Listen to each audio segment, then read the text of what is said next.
মা তো গেট খোলে না। মা মা, ও মা, নয়নের মা, ওগো দরজা খোলো। ওগো মা, বোধহয় আর নাই। হ্যাঁ, ওগো কি করলা তুমি? কেমনে তুমি চইলা গেলা গো?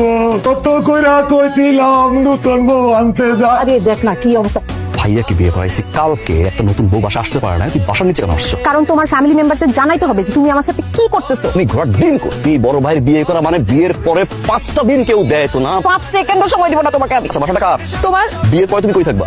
এই বাড়িতে। বলে তুমি থাকলে মান সম্মান টাকা আমার। তাহলে তুমি এখন যদি যাও গিয়ে সিনক্রেটটা করো, মান সম্মান যাবে কা? নাও ধরো 2টা করে খাও। আচ্ছা 3টা করে খাও, 5 দিন পরে তো আবার খেতে পারবো না, কারণ বিয়ের পরে আমি এটা একদম অ্যালাউ করবো না। এই, কি শুরু করছিস তুই? মানে এটা আসার পথে গিয়ে দেখতেছি এটা খাইও না, ওটা খাইও না, ওটা করো না, এবার মানুষ আসতে পারে?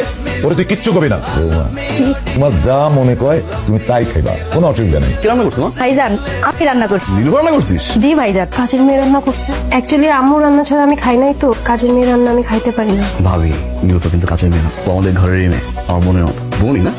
জি ভাইজান। আর ভাবি বেস্ট পার্ট কি জানো? নীলুফার রান্না টিপিক্যাল কিছু আম্মুদের চেয়ে ভালো লাগে। লাগতো এরকম রান্না করবি, তাহলে বেস্ট দেখা জামাই ঠিক করে দিব। 33 বার সরি বলছে, 2 বার কানেও ধরছে।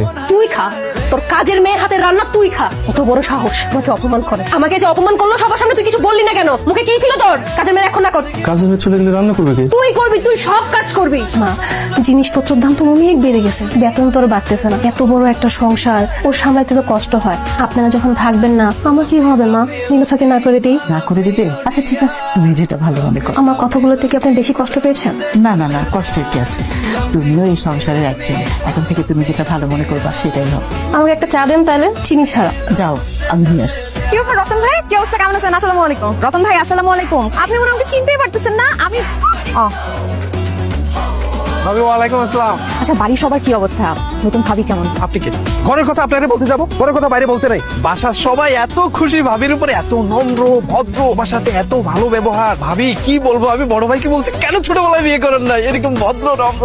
ফালতু একটা মহিলা ভাবি, এত কুটনামি করে এই যে কুসুমের চাকরিটা খাইয়ে দিছে। কুসুম আমাকে যা যা বলছে ভাবি, বাসার সবার সাথে খারাপ সম্পর্ক। ও তো মানুষ না ভাবি, পশু ভাবি। কি বলতেছেন? নতুন ভাবি কি করছে?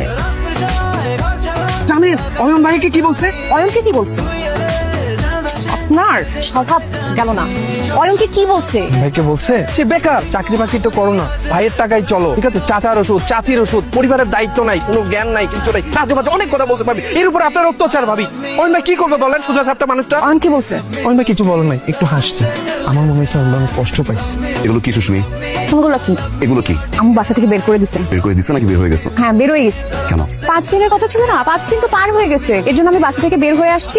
এখন তুমি আমি বিয়ে করবো। আমি বেকার।